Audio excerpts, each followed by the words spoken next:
ஜாவால இந்த ஒரு விஷயம் மட்டும் தெரியாம எந்த இன்டர்வியூ பண்ணீங்கனாலும் நீங்க செலக்ட் ஆக மாட்டீங்க. அது என்னன்னு தெரிஞ்சதுக்கு முன்னாடி இந்த மாதிரி இன்டர்வியூ டிப்ஸ்க்கு என்ன மறக்காம ஃபாலோ பண்ணிக்கோங்க. Day 14 of 30 days 30 Java interview questions. அது என்னன்னா எக்ஸெப்ஷன் ஹேண்டலிங். எக்ஸெப்ஷன் ஹேண்டலிங்னா என்னன்னா ப்ரொடக்ஷனில் ஒரு அப்ளிகேஷன் ரன் ஆகிட்டு இருக்கப்ப அதில் திடீர்னு ஏதோ ஒரு எரர் வந்துச்சுன்னா அந்த அப்ளிகேஷன் அப்படியே ஸ்டாப் ஆகிடும்.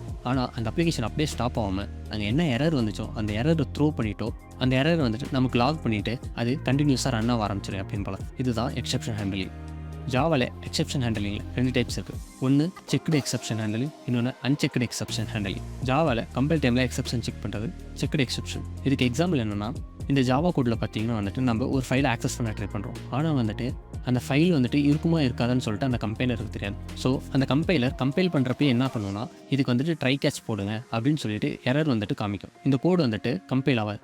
இதே நீங்கள் வந்துட்டு இந்த கோடில் தெரிகிற மாதிரி ட்ரை கேட்ச் போட்டிங்கன்னா இந்த கோடு வந்துட்டு கம்பைல் ஆகும் ஆட்டோமேட்டிக்காக. இதில் இப்போது இந்த ஃபைல் வந்துட்டு மிஸ்ஸிங் ஆனிச்சுன்னா ஆட்டோமேட்டிக்காக கீழே இருக்கிற கேட்ச் பிளாக் வந்துட்டு எரரை கேட்ச் பண்ணி த்ரோ பண்ணிடும். அப்ளிகேஷன் ஸ்டாப் ஆகுது, எப்பயும் போல் கண்டினியூஸாக ரன் ஆகிட்டு இருக்கும். அன்செக்டு எக்ஸெப்ஷன் என்னன்னா, இது கம்பைல் டைமில் செக் பண்ணாது, ரன் டைமில் தான் செக் பண்ணும். அதுக்கு எக்ஸாம்பிள் ஸ்க்ரீனில் தெரியுற இந்த கோடு கம்பைல் ஆகிறப்ப எந்த ஒரு எரர் இல்லாமல் கம்பைலர், ஆனால் வந்துட்டு எக்ஸிக்யூட் பண்ணுறப்ப 10/0 அது வந்துட்டு இம்ப்ராப்பர் அரித்மெட்டிக் ஆப்ரேஷன். ஸோ இது வந்துட்டு அரித்மெட்டிக் எக்ஸெப்ஷனை த்ரூ பண்ணும். இப்போது இந்த எக்ஸாம்பிள் எடுத்துக்கிட்டிங்கன்னா இதில் ஸ்ட்ரிங்கை வந்துட்டு நல்லுன்னு செட் பண்ணிடுறாங்க. நல்லுன்னு செட் பண்ணிட்டு அதோடைய லென்த்தை கெட் பண்ணுறாங்க. இப்போது இந்த இடத்துல வந்துட்டு நல் பாயிண்டர் எக்ஸெப்ஷன் த்ரோ பண்ணும். இதுதான் அன்செக்டு எக்ஸெப்ஷன். இது வந்துட்டு ரன் டைமில் தான் எக்ஸிக்யூட் ஆகும். இப்போது இந்த மாதிரி எக்ஸெப்ஷனை நம்ம ஹேண்டில் பண்ணாம விட்டோம்னா ப்ரொடக்ஷன் டைமில் சர்வர் வந்துட்டு அப்படியே ஸ்டாப் ஆயிடும். இதை அவாய்ட் பண்ணுறதுக்காக தான் நம்ம எக்ஸெப்ஷனை யூஸ் பண்ணுறோம். இந்த வீடியோ புரிஞ்சிருந்துச்சுன்னா இந்த வீடியோவை லைக் பண்ணுங்கள். இன்டர்வியூக்கு ப்ரிப்பேர் பண்ணுற உங்கள் ஃப்ரெண்ட்ஸுக்கு இந்த வீடியோ ஷேர் பண்ணுங்கள்.